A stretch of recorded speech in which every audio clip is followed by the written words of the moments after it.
Struktura masive prej guri në qendër të Romës ka mahnitur gjithmonë ata që e shohin për herë të parë.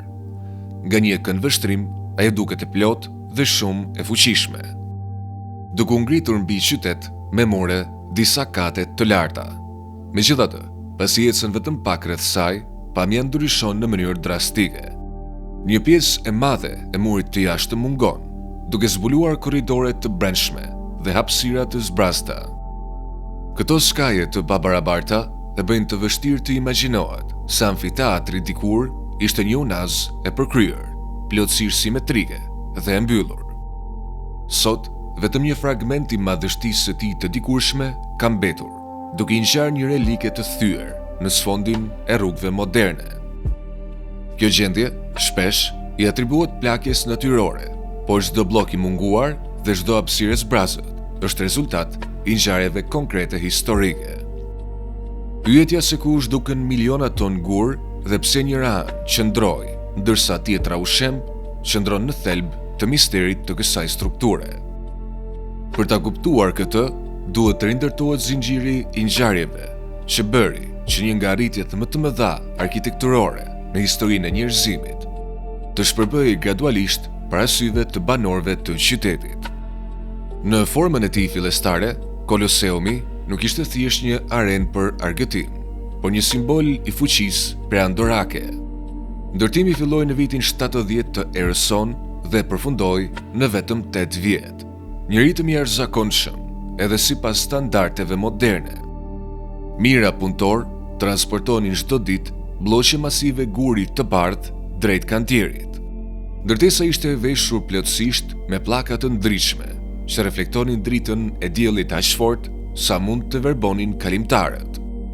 Në vend të rënojave gri që shohim sot, ajo dikur i ngjante një mali të bardhë që shkëlqente në zemër të qytetit. Ndërtuesit nuk përdorën asnjë lloj çimentoje apo ngjitësi për të bashkuar muret e jashtme. Në vend të kësaj, bloqe të rënda të gurit vendoseshin me saktësi dhe mbështeteshin vetëm në peshën dhe përshtatjen e tyre perfekte. Për të forcuar strukturën, në brendësi të gurve, futeshin kapse hekuri në kanale të gdhendura posaçërisht, duke i lidhur ato nga brenda dhe duke krijuar një skelet të padukshëm metalik. Rreth 300 ton hekur u përdorën në këtë proces material që më vonë do të bëhej shumë i kërkuar. Brenda, amfiteatri ishte edhe më i pasur në detaje. Vendet për elitën ishin të veshura me mermer të pastër, ndërsa në çdo hark qëndronin statuja të ndryshme. Në ditët e nxehta, mbi turbinat shtrihej një mbulesë e madhe prej pëlhure për të mbrojtur rreth 50.000 spektator nga dielli. Struktura ishte projektuar si një monument i përhershëm, i menduar të qëndronte për shekuj. Megjithatë, kjo pritshmëri nuk u realizua. Pas shembjes së murit jugor, Koloseu humbi statusin e tij si monument shtetëror dhe u kthye në një territor praktikisht pa pronar. Kjo shënoi fillimin e një prej periudhave më të pazakonta në historinë e tij. Harqe të mëdha që dikur shërbenin si hyrje për turmat, u zhderruan gradualisht në hapësira banimi. Ajo që kishte qenë një strukturë monumentale u kthye në një zonë të banuar. Brenda mureve të tij u formua një lagje e veçëndrueshme, me rrugë dhe një rend shoqëror të organizuar. Banorët ndërtuan dysheme druri brenda harqeve prej guri, duke ndarë hapësirat e larta në disa nivele. Këto banesa të improvizuara shpesh kombinonin jetesën me punën, me punishte si farktari apo këpucari në katin e poshtëm dhe banesën familjare sipër. Dokumentet historike tregojnë se këto hapësira i jepeshin me qera dhe madje shiteshin, ndërsa familje me ndikim zotëronin sektor të tërë, njësoj si prona tregtare moderne. Harqet shërbenin një vetëm si shtëpi, por edhe si depo, stalla dhe kisha të vogla. Arena u mbush me dhe u zhderua në një kopësht të përbashkët, ku banorët kultivonin fruta dhe perime, duke përdorur muret antike si mbrojtje nga era. Gjatë kësaj periudhe, Koloseu i ngjati një strukture të mbi populluar ku jeta zhvillohej në çdo cep të mbijetuar. Ky përdorim i vazhdueshëm dëmtoi rënd strukturën. Banorët ndryshuan muret antike sipas nevojave të tyre, duke hapur dyer dhe dritare të reja dhe duke dobësuar qëndrueshmërinë e ndërtesës. Mermeri nga tribunat u ripërdor për përdorim shtëpiak ose si material ndërtimi. Me kalimin e kohës, amfiteatri humbi formën e tij origjinale, duke mbuluar me shtesa të improvizuara, prej tullash dhe dheu. Kjo periudhë përfaqëson një nga fazat më kaotike të shkatrimit. Ndërsa autoritetet largonin gurët në mënyrë të organizuar, banorët e zakonshëm e konsumonin strukturën nga brenda, duke e përshtatur për jetën e përditshme. Për banorët e mesjetës, Koloseu nuk ishte një monument historik, por një stre natyrore e përshtatshme. Një masiv guri me hapësira të gatshme që ofronin siguri dhe thatësi. Ky lloj përdorimi vazhdoi për shekuj dhe është arsyeja kryesore pse korridorët të brendshme sot duken të çrregullta dhe të fragmentuara. Kur më në fund u ndërmorën përpjekje për të larguar banorët dhe për të ruajtur strukturën, arkeologët zbuluan mbetje oxhaqesh dhe gjurmë kuzhinash mesjetare të integruara në muret antike. Në shekullin e 11, një familje fuqishme romake e zhdoroi amfiteatrin në një fortesë private, duke mbyllur shumë nga harqet me tulla. Kjo e ruajti përkohësisht një pjesë të strukturës, por jo për shumë kohë. Me ndryshimin e pushtetit, autoritetet e reja e pan Koloseun si një burim të vlefshëm materialesh ndërtimi dhe jo si një monument për të ruajtur. Kjo çoi në një periudhë që historianët e quajnë shmontimi zyrtar. Heqja e gurëve nuk ishte një vjedhje e thjeshtë, por një proces i rregulluar. U lidhën kontrata që lënin nxjerrjen e një sasie të caktuar materiali në këmbim të shërbimeve ose përfitimeve. Zona e murit jugor të shembur u kthye në një fushë të madhe rënojash, e quajtur shpesh pyll guri. Çdo blok numëroi dhe përgatitej për transport. Rreth 500 vjet më parë, një vizitor do të shihte një varg të pandërprer karrocash të tërhequra nga qet që transportonin pjesë të Koloseut në përqytet. Një nga destinacionet kryesore ishte lumi Tiber, ku gurët përdoreshin për ndërtimin e strukturave portuale dhe forcimin e brigjeve kundër përmbytjeve sezonale. Një nga përdorimet më të dukshme të këtyre materialeve shihet në Palazzo Venecia. Pjesa më e madhe e kësaj ndërtese, themelet, muret e jashtme dhe strukturat e brendshme janë ndërtuar nga guri i marrë drejt për drejt nga Koloseu. Në thelb, muri jugor i munguar vazhdon të ekzistojë, por në një formë dhe vend tjetër. Një transformim i ngjashëm ndodhi edhe me Palazzo Barberini. U prap një shprehje popullore që thoshte se ato që pushtuesit nuk arritën ta shkatronin në mesjetën e hershme, e çmontoi familja Barberini. Me lejen e papës, kjo familje aristokrate mori sasi kaq të mëdha materiali, sa thuaj se mjaftonin për ndërtimin e një lagje të tërë. Gurët e Koloseut nuk u zhdukën, ata u shpërndan në të gjithë qytetin, duke u bërë pjesë e ndërtesave të reja. Ajo që mbetet sot nuk është vetëm një fragment i monumentit origjinal, por edhe një dëshmi e heshtur e shekujve të transformimit, përshtatjes dhe ripërdorimit. Pak njerëz e dinë se pjesë të Koloseut kanë udhëtuar shumë më larg se sa pallatet e njohura romake të ndërtuara me gurët e tij. Bloqe masive travertini u përdorën në ndërtimin e St. Peter's Basilica, tempulli më i rëndësishëm i botës katolike. Transportimi i këtyre gurëve të rënd kërkoi ndërtimin e urave të përkohshme dhe përforcimin e rrugëve, pasi rrugët ekzistuese nuk mund të përballonin peshën e tyre. Edhe Cestio Bridge, që përshkrohet çdo ditë nga mijëra njerëz, përmban elemente nga tribunat e Koloseut, të fshehura në shtresa më të vona ndërtimi. Ripërdorimi i materialeve nuk ishte gjithmonë i kujdesshëm.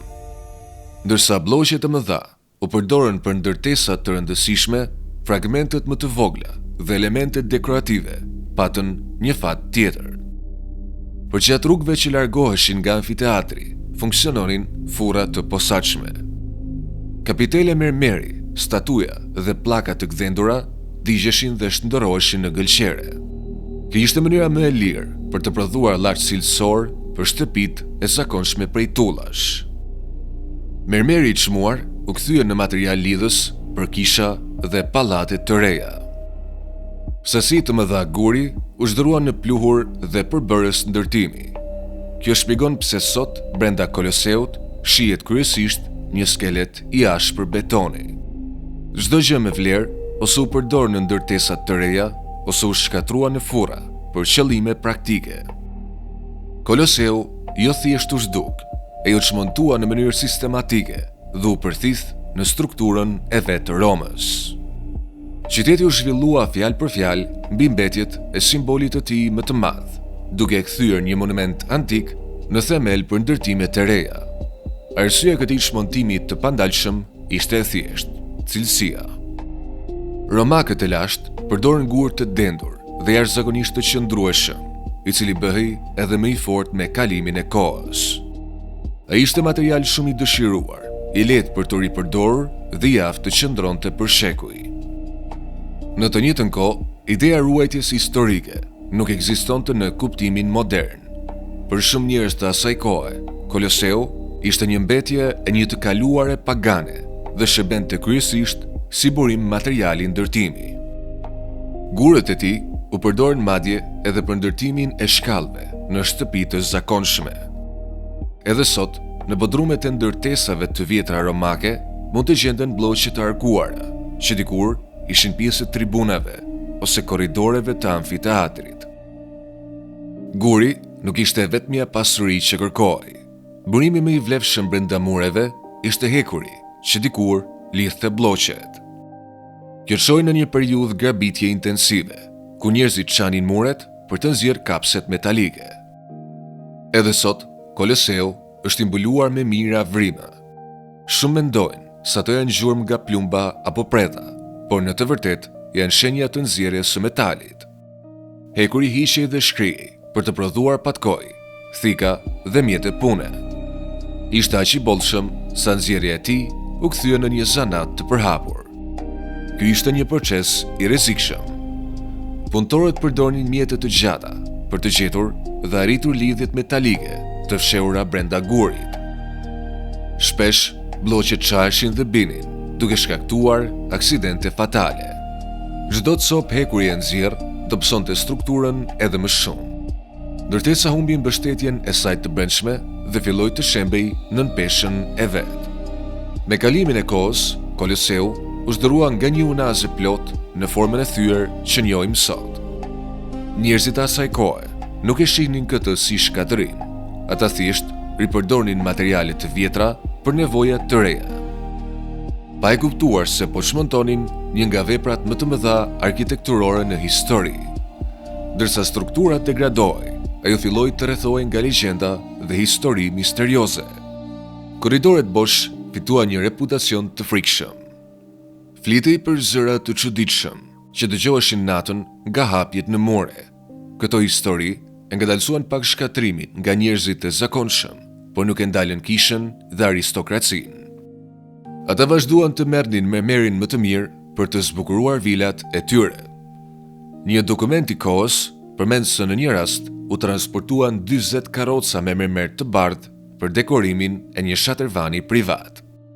Kjo ishte periudha kur Koloseu dukej sikur po shkrihej në diellin italian, duke kaluar nga një strukturë rrethore në formën e coptuar që shohim sot. Megjithatë, një tjetër kthesë e rëndësishme ishte ende përpara, duke shndërruar atë nga një gurore në një vend të shenjtë. Në shekullin e 16, Koloseu gjeti një mbrojtës të papritur. Deri atëherë, ai nuk dukej më si një arenë, por si një hapësirë e braktisur. Pemë kishin birë brenda harqeve dhe bimë të ralla bulonin muret, aq sa studiuesit i konsideronin si një ekosistem më vete. Ndërtesa po degradonte dhe banorët kishin filluar ta përdornin si vend grumbullimi mbeturinash. Në këtë moment, dërhyri Papa Benedikti XIV. Për të ndaluar grabitjen, i shpalli Koloseun vend martirizimit të krishterëve. Edhe pse historianët modern theksojnë se nuk ka prova të mjaftueshme për ekzekutime masive aty, ky status e ndihmoi në ruajtjen e tij. Brenda një kohe të shkurtër, Koloseu është ndërrua nga një gurore e hapur në një kishë në ajër të hapur. Në muro vendosën kryqe dhe vjedhja e gurve u konsiderua përdhosje. Ishte një nga rastet e para kur një ndërtesë antike u mbrojt jo për bukurinë e saj, por për rëndësinë fetare. Fal këtij vendimi, një pjesë e fasadës ekziston ende sot. Pa këtë mbrojtje, gurët e fundit do të ishin përdorur për ndërtime të tjera. Edhe pas kësaj, Koloseu vazhdoi të zbuloj sekrete. Në shekullin e 19, gjatë gërmimeve të para shkencore, arkeologët zbulojnë një sistem të tërë ashensorësh dhe mekanizmash në aren. Këto pajisje lejonin ngritjen e papritur të kafshëve të egra dhe skenografive në sipërfaqe, duke krijuar një efekt spektakolar. Në ndyshemen ku dikur qëndronin njerëzit, shihi një kompleks teknik i avancuar, i operuar nga qindra punëtor. Këto nivele nëntokësore u ruajtën më mirë sepse mbuluan me dhe mbetje për shekuj me radhë. Sot, duke parë harqet e zbrasta, bëhet e qartë se gjysma e Koloseut nuk u zhduk. Ajo u përthith nga Roma. Ajo jeton në gurët e St. Peter's Basilica, në urat mbi lumin Tiber dhe në muret e vilave private. Qyteti përthithi monumentin e tij më të madh për të rindërtuar veten. Për një kohë të gjatë, njerëzit nuk e kuptonin pse Koloseu shkatrua në një mënyrë kaq të çuditshme dhe selektive. Nga ajri, ndarja duket pothuajse e pastër. Njëra anë mbetet pasive, ndërsa tjetra është kthyer në rënoja. Për shumë kohë besoj se kjo ishte vepër e forcave të mbinatyrshme, por kërkimet moderne zbuluan një shpjegim më racional. Përgjigja qëndronte në vetë strukturën. Kur inxhinierët e lashtë zgjodhen vendin e ndërtimit, ata bën një gabim fatal, një gabim që nuk mund të shihej me sy të lirë. Problemi kryesor qëndronte në vetë themelet. Amfiteatri ishte ndërtuar mbi vendin e një liçeni të tharë dhe toka poshtë tij rezultoi e paqëndrueshme. Nën anën veriore, e cila edhe sot është e ruajtur më mirë, ndodhet një shtresë e dendur guri gëlqeror, një bazë natyrore e fortë që e mban strukturën të ankoruar. Ndërsa ana jugore dikur ishte pjesë e basenit të liçenit. Edhe pse ndërtuesit e thanë ujin dhe vendosën një themel të thellë betoni, toka poshtë mbeti e butë dhe e paparashikueshme.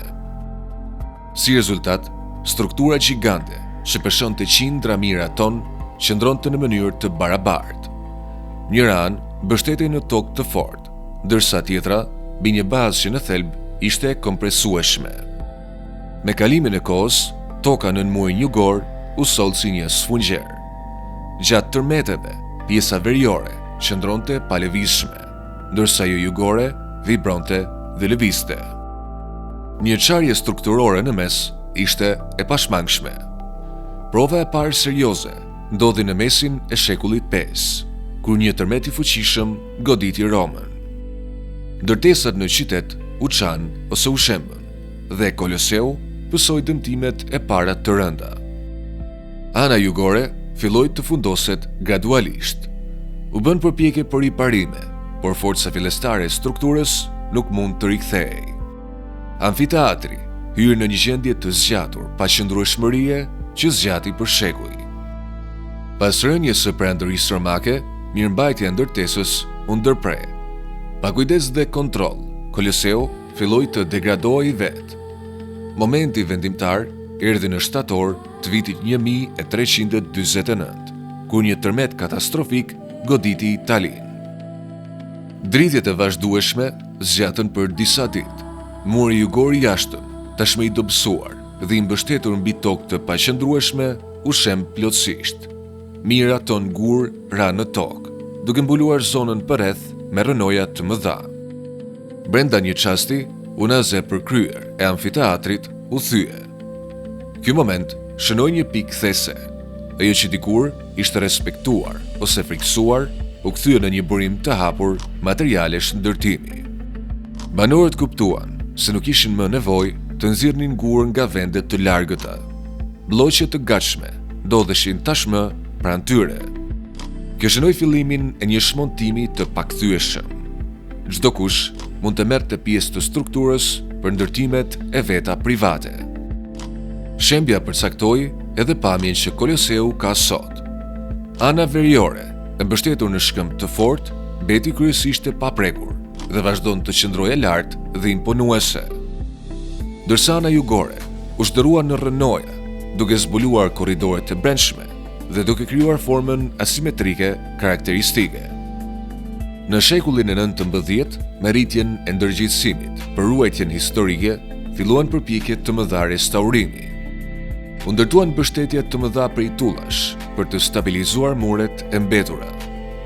Këto përforcime, të dukshme edhe sot, funksionojnë si arna strukturore që prandalojnë shembjen e mëtejshme. Ky ishte një nga rastet e para të restaurimit në shkallë të madhe në histori, i nxitur nga kuptimi se pa ndërhyrje, monumenti do të humbiste plotësisht. Në epokën moderne, sfidat vazhdojnë. Koloseu ndodhet në një mjedis urban të ngarkuar, i rrethuar nga trafik, transport publik dhe miliona vizitorë. Çdo tren metroje që kalon nën qytet krijon dridhje të lehta. Edhe pse pothuajse të padukshme për njerëzit, këto lëvizje ndikojnë në bllloqet e gurit. Sidomos pasi kapset e vjetra prej hekuri që i mbanin bashk nuk ekzistojnë më. Struktura reagon me lëvizje mikroskopike që me kalimin e kohës zgjojnë çarjet ekzistuese. Për ta monitoruar këtë, shkencëtarët kanë vendosur qindra sensor shumë të ndjeshëm në për strukturë. Këto pajisje regjistrojnë çdo lëvizje në kohë reale, duke lejuar analizë të vazhdueshme të qëndrueshmërisë. Koloseu monitorohet si një organizëm i gjallë, me gjendjen e tij strukturore që vëzhgohet vazhdimisht. Përpjekjet për ta rikthyer amfiteatrin në formën e tij origjinale janë shqyrtuar, po janë braktisur. Materialet moderne nuk përputhen me gurin antik.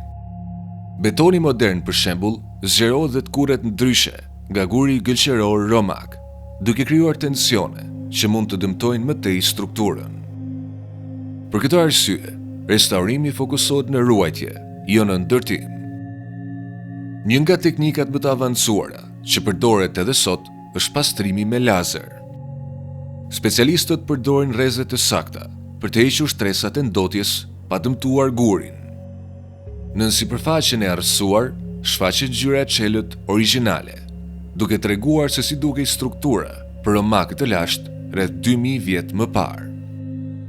Fragmente të pjesëve të humbura të Koloseut vazhdojnë të zbulohen edhe sot. Gjatë rinovimeve të ndërtesave të vjetra në qytet, shpesh gjenden bllloqe me vrima karakteristike nga kapset e hekurit. Në vend që të hidhen, këto pjesë rikthehen pranë arenës si kujtesa e asaj që është humbur. Kjo krijon një perspektivë të veçantë. Duke ecur nëpër qytet, bëhet e qartë se vetë Roma është ndërtuar nga fragmentet e Koloseut. Ndërtesa, ura dhe themele në të gjithë qytetin përmbajnë pjesë të tij. Prania e tij është shpërndar, jo zhdukur. Zhdukja e gjysmës së Koloseut tani mund të kuptohet qartë. Ai ishte rezultati i paqëndrueshmërisë gjeologjike, fatkeqësive natyrore, nevojave njerëzore dhe çmontimit sistematik. Megjithatë, pikërisht kjo papërsosmëri, skajet e thyera dhe strukturat e ekspozuara i japin atij identitetin e tij unik. Nëse do të kishte mbijetuar i plot, mund të dukej si një stadium i zakonshëm. Në formën e tij aktuale, ai rrëfen një histori shumë të fuqishme. Kjo është Londra, një qytet me 215.700 milionerë, 516 centimilionerë dhe 45 miliarderë. Një metropol jashtëzakonisht i pasur, një nga qendrat më të fuqishme financiare në planet. Por çfarë ndodh me pjesën tjetër të Mbretërisë së Bashkuar? Pamja atje është krejt tjetër. Realiteti jashtë Londrës është shumë më i zymt dhe kontrasti është aq i madh sa duket sikur flasim për dy vende të ndryshme brenda të njëjtit shtet. Në fakt, qytetarët e Mbretërisë së Bashkuar, dikur simboli i stabilitetit dhe mirëqenies, sot kanë më pak të ardhurat të disponueshme se sa 5 shtetet më të varfra të SBA-s dhe madje edhe më pak se mesatarja e vendeve të OECD-s.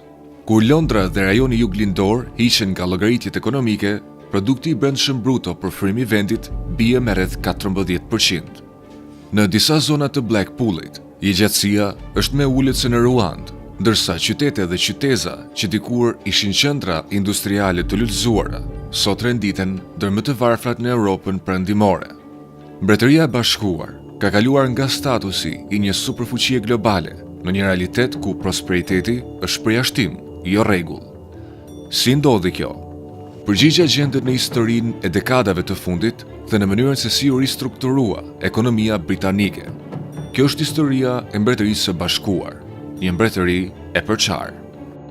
Rënjet e këtij transformimi nisi në vitin 1979, kur Margaret Thatcher zgjidhet kryeministre me një mision të qartë, të kontrollojë inflacionin, i cili kishte dalë jashtë do kufiri. Në vitin 1970, 100 pound kishin një vlerë të saktuar blerëse, por deri në vitin 1979, e njëjta shumë vlente mbi 300 pound. Inflacioni kishte gërryer ekonominë dhe besimin e qytetarëve. Shkaqet ishin të shumta. Vitet 1970 u goditën nga dy kriza të mëdha të naftës, kur OPEC fillimisht dyfishoi dhe më pas trefishoi çmimet. Brenda një kohe shumë të shkurtër, gjithçka u bë më e shtrenjtë: karburanti, ushqimet, transporti dhe prodhimi. Në të njëjtën kohë, sindikatat e fuqishme ushtronin presion për rritje pagash për të kompensuar rritjen e çmimeve, duke krijuar një cikël të rrezikshëm ku çmimet dhe pagat ushqenin njëra tjetrën vazhdimisht. Situata u përkeqësua edhe më shumë nga politika monetare dhe fiskale të dobta, të cilat mbajtën shumë para në qarkullim. Nën këshillën e figurave si Geoffrey Howe, Keith Joseph dhe Alan Walters, Thatcher e shpalli inflacionin, armikun kryesor të shtetit. Strategjia e saj ishte drejt për drejt dhe ashpër. Së pari, u shtrëngua oferta monetare. Rritja e sterling më treshit ul nga 12% në vit në vetëm 6% deri në vitin 1984.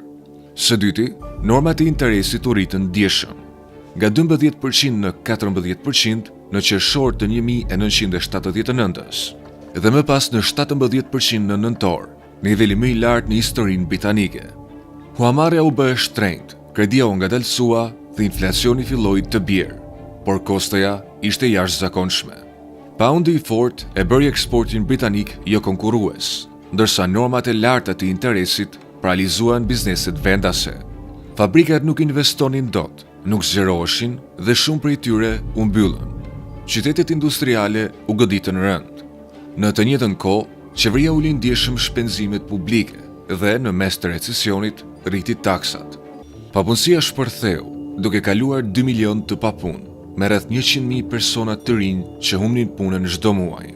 Politikat ishin aq të diskutueshme, saqë 364 ekonomistë nënshkruan një letër publike, duke quajtur ato pa bazë teorike.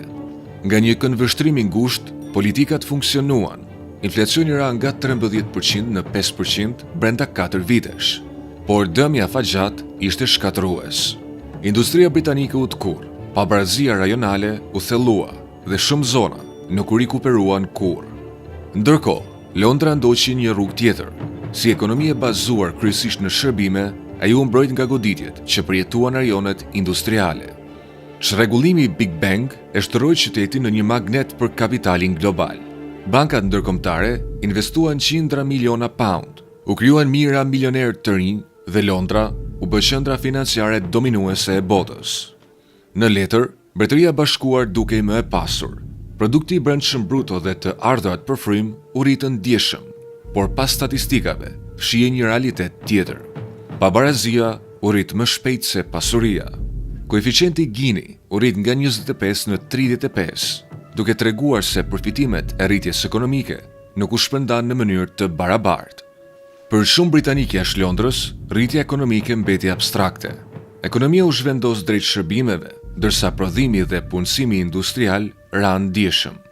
Dhe kjo zhvendosje kishte pasoja të thella, sepse industritë prodhuese krijojnë jo vetëm vende pune direkte, por edhe shumë më tepër vende pune indirekte, duke mbështetur komunitete të tëra. Kur ato u zhdukën, bashkë me to, u zhduk edhe stabiliteti ekonomik i rajoneve të mëdha të vendit. Nëse analizojmë strukturën e vendeve të punës në sektor të ndryshëm të ekonomisë, dallimet bëhen menjëherë të qarta. Në sektorin bankar, për çdo 100 vende pune direkte, krijon rreth 200 vende pune indirekte, që do të thotë një raport 1:2. Kjo përfshin shërbime mbështetëse si IT, ligji, kontabiliteti, pasuritë e paluajtshme dhe shërbime të tjera ndihmëse. Megjithatë, kur e krahasojmë këtë me sektorin e prodhimit të hekurit, kontrasti është i madh.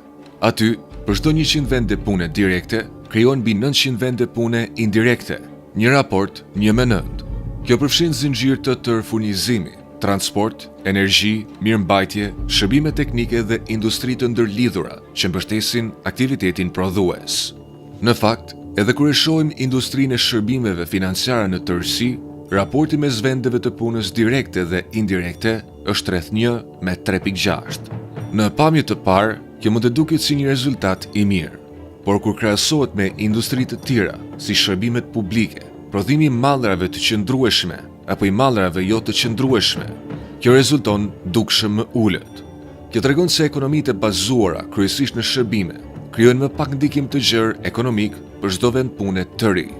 Kjo është një nga arsyet kryesore pse industritë e bazuara në shërbime mund të rrisin produktin e brendshëm bruto total, por njëkohësisht thellojnë pabarazinë. Të ardhurat dhe përfitimet përqendrohen në një grup relativisht të vogël individësh me paga të larta, ndërsa pjesa tjetër e popullsisë përfiton shumë më pak. Por problemi nuk lidhet vetëm me numrin e vendeve të punës që krijohen. Ai lidhet drejt për drejt edhe me cilësinë e këtyre vendeve të punës, pagat dhe përfitimet që ato ofrojnë. Historikisht, vendet e punës në sektorin e prodhimit karakterizoheshin nga marrëveshje formale punësimi, paga relativisht të qëndrueshme dhe një paketë përfitimesh solide. Këto përfshinin plane pensioni, pushime të paguara, sigurime shëndetësore dhe leje mjekësore. Për shumë familje punëtore, këto vende pune ofronin jo vetëm të ardhura, por edhe siguri dhe stabilitet afatgjat. Në kontrast, alternativat që ofruan për shumicën e fuqisë punëtore me aftësi të ulta pas rënies së prodhimit, nuk i kishin këto karakteristika. Shumë prej tyre përfunduan në punë të pasigurta, me kontrata të përkohshme, paga më të ulta dhe pothuajse pa përfitime. Si pasojë, studimet e shumta tregojnë se zhvendosja nga prodhimi drejt shërbimeve çojnë në rritje të ndjeshme të pabarazisë. Dhe ky efekt nuk u shpërnda në mënyrë të barabartë në të gjithë vendin. Baza industriale e Mbretërisë së Bashkuar ka qenë gjithmonë thellësisht e përqendruar sipas rajoneve. Rajone të tëra në veri të Anglisë, në Skoci dhe në Wales mbështeteshin kryesisht në industri, që me kalimin e kohës u lanë pas dore ose u zhdukën plotësisht. Kështu, edhe pse në jug dhe veçanërisht në Londër mund të ketë rritje pagash dhe vende të reja pune, zonat që historikisht mbështeteshin në prodhim u boshatisën ekonomikisht dhe socialisht. Sot, si rajon në Mbretërinë e Bashkuar në veri të Londrës, nuk ka një produkt të brendshëm bruto për frymë më të lartë se mesatarja kombëtare.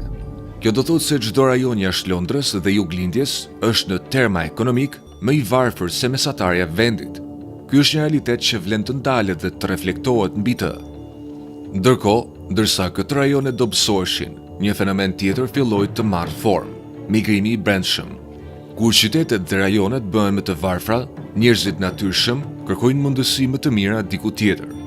Ky është një proces i njohur dhe i studiuar në mbar botën. Prandaj, shumë ekonomistë supozuan se rritja e Londrës do të shoqërohej me një valë të madh migrimi drejt saj nga pjesët e tjera të vendit. Por kjo nuk ndodhi.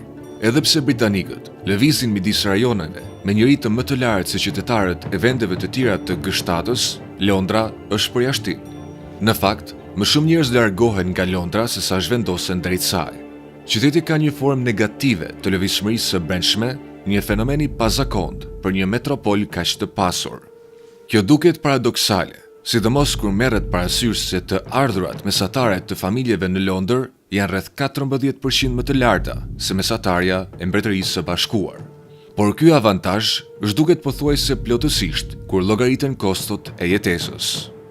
Pasi përfshihet strehimi, të ardhurat reale të familjeve në Londër janë vetëm rreth 1% më të larta se në pjesën tjetër të vendit. Për këdo që nuk bën pjesë në çerekun më të lartë të fituesve, zhvendosja në Londër thjesht nuk ka kuptim ekonomik. Strehimi në Londër është pothuajse 2 herë më i shtrenjtë se mesatarja kombëtare, dhe në raport me atë që përfiton, ai është edhe më i shtrenjtë. Kjo ka çuar në një krizë të thellë strehimi dhe në një problem të madh të pastërësisë, i cili është unik në botën perëndimore. Në vitin 2025, mbi 13.000 persona u numëruan duke fjetur në rrugët e Londrës, një rritje ndjeshme krahasuar me vitet e mëparshme. Në total, rreth 2% e banorëve të qytetit konsiderohen të pastre, një shifër shumë herë më e lartë se në metropole të tjera të mëdha ndërkombëtare. Një nga shkaqet kryesore të kësaj situate ishte skema e drejta për të blerë, e prezantuar në vitin 1980, e cila privatizoi masivisht banesat sociale. Edhe pse në fillim u pasi një politikë pozitive, ajo përfitoi brezin aktual në kurrizë të brezave të ardhshëm, duke reduktuar ndjeshëm fondin e banesave të përballueshme dhe duke kontribuar drejt për drejt në krizën e sotme të strehimit. Disa mund ta konsiderojnë këtë një politikë të zgjuar dhe pragmatike, por në realitet ajo është thellësisht dritë dhe problematike në plan afatgjat. Është e vërtetë që individ të pasur nga jashtë sillin para në vend dhe i shpenzojnë ato lokalisht, duke kontribuar në konsum dhe në disa sektorë shërbimesh. Megjithatë, kjo vjen me një kosto të madhe të fshehur. Ata konkurrojnë drejt për drejt me popullsinë vendase për burimet të kufizuara, veçanërisht për strehimin. Nëse bëhet fjalë për një numër të vogël njerëzish, ndikimi është i papërfillshëm. Por kur flasim për rreth 83.000 individ me pasuri të lartë, atëherë problemi bëhet serioz dhe sistematik. Shumë vende në botë e pëlqen idenë që njerëz të pasur të shpenzojnë paratë e tyre brenda kufive të tyre kombëtar. Kjo shihet si një injektim kapitali dhe një rritje aktivitetit ekonomik. Por historia tregon se kjo qasje pothuajse gjithmonë shon në çrregullime të tregut të banesave. Qytete si Sydney, Melbourne, Vancouveri dhe shumë të tjerë kanë rënë në të njëjtin kurth, duke parë çmimet të strehimit që rriten për te çdo përballueshmërie për banorët vendas. Problemi thellohet edhe më shumë kur analizohet mënyra se si këta individ kontribuojnë në ekonomi. Ndryshe nga popullsia vendase, ata nuk punojnë në sektor thelbësor, nuk kujdesen për të sëmurë dhe të moshuarit, nuk ndërtojnë biznese të reja lokale dhe nuk krijojnë vende pune për komunitetin. Shumica nuk punojnë fare. Ata blejnë shtëpi luksoze, makina të shtrenjta, konsumojnë shërbime premium dhe jetojnë në një ekonomi paralele. Po, kontribuojnë në një nivel maksimal përmes shpenzimeve, por ndikimi i tyre real është më shumë statistikor se sa strukturor. Në thelb, ata shërbejnë për të zbukuruar shifrat ekonomike, ndërsa koste reale bien mbi shpatullat e njerëzve vendas. Megjithatë, strehimi është vetëm një pjesë e problemit. Çështja më e thellë dhe më strukturore është mënyra se si Britania ka zgjedhur të shpërndajë investimet publike për dekada me radhë. Përgjigjja ka qenë pothuajse gjithmonë e njëjtë: Londra. Kur shumica e njerëzve vizitojnë Londrën, ankohen për metron, vonesat dhe infrastrukturën e lodhur, por kjo thjesht tregon se ata nuk kanë parë pjesët e tjera të vendit, ku infrastruktura është edhe më e varfër dhe shpesh në gjendje kritike. Nëse shikojmë investimet në transport në Mbretërinë e Bashkuar, pabarazia është e qartë. Londra përfiton gati 1.200 pound për person. Krahasuar me këtë, Verilindia merr rreth vetëm 430 pound për person, ndërsa East Midlands rreth 350 pound. Edhe Juglindja, rajoni më i afërt me Londrën, mezi arrin gjysmën e nivelit të investimit që merr kryeqyteti. Kjo tregon një prioritet të qartë dhe të vazhdueshëm. Për ta vënë këtë në perspektivë, nëse rajonet veriore do të ishin financuar me të njëjtin nivel për person si Londra, ata do të kishin përfituar rreth 140 miliard pound investime shtesë. Kjo shumë është e barabartë me ndërtimin e 7 linjave Elizabeth, një projekt simbol i investimit masiv në Londër. Situata bëhet edhe më shqetësuese kur Mbretëria e Bashkuar krahasohet me vende të tjera të zhvilluara. Sipas të dhënave të OECD-s, Britania investoi vetëm rreth 0.3% të produktit të brendshëm bruto në vit në rrugë gjatë periudhës 1995-2020. Italia investoi rreth 0.4%, Gjermania dhe SBA rreth 0.5%, ndërsa Franca mbi 0.6%. Ky nën investim kronik ka pasoja të rënda. Tragjedia është se infrastruktura e dobët i bën qytetet britanike jashtë Londrës shumë më pak produktive. Lidhjet e dobta rrugore dhe hekurudhore kufizojnë lëvizjen e njerëzve, zvoglojnë tregun e punës dhe pengojnë krijimin e lidhjeve ekonomike. Si pasojë, rritja ekonomike mbetet e kufizuar. Një tregues veçanërisht domethënës është fakti se Mbretëria e Bashkuar është pothuajse i vetmi vend në Europën perëndimore ku madhësia e qytetit nuk lidhet fort me produktivitetin ekonomik dhe infrastruktura e dobët është nga shkaqet kryesore. Dhe problemi nuk ndalet vetëm te transporti. E njëjta neglizhencë shfaqet edhe në fushën e kërkimit dhe zhvillimit. Shpenzimet për kërkim dhe zhvillim janë të përqendruar në zona tashmë të pasura dhe produktive, kryesisht në Londër. Në vitin 2016, qeveria shpenzoi vetëm 21 pound për person për kërkim dhe zhvillim në veriun e Anglisë dhe 14 pound në Midlands, ndërsa në Londër kjo shifër arriti në 60 pound për person. Kjo krijon një cikël vetëpërforcues. Më shumë kërkim dhe zhvillim sjell rritje më të shpejtë të kompanive londineze, gjë që tërheq më shumë kapital privat, i cili nga ana tjetër financon edhe më shumë kërkim dhe zhvillim. Ndryshe nga Gjermania, ku rajonet më të varfra marrin më shumë mbështetje publike për të balancuar zhvillimin, Mbretëria e Bashkuar bën të kundërtën. Zonat që kanë më shumë nevojë për mbështetje lihen me thërrime, duke thelluar pabarazinë në vend që ta korrigjojnë atë. Rezultati është i qartë. Mbretëria e Bashkuar është bërë hija e vetvetes së dikurshme. Ajo që dikur ishte një vend i bekat dhe i balancuar, është ndëruar në një shtet ku prosperiteti përqendrohet pothuajse tërësisht në një qytet të vetëm. Premtimi për riorganizim dhe shpërndarje të mundësive ka mbetur i paralizuar. Sot, Londra lulëzon përgjatë Thamesit, ndërsa pjesa tjetër e vendit përballet me një të ardhme gjithnjë e më të ngushtë dhe të pasigurt. Faleminderit që ndoqët këtë video. Abononi në kanalin ton për më shumë përmbajtje të tilla.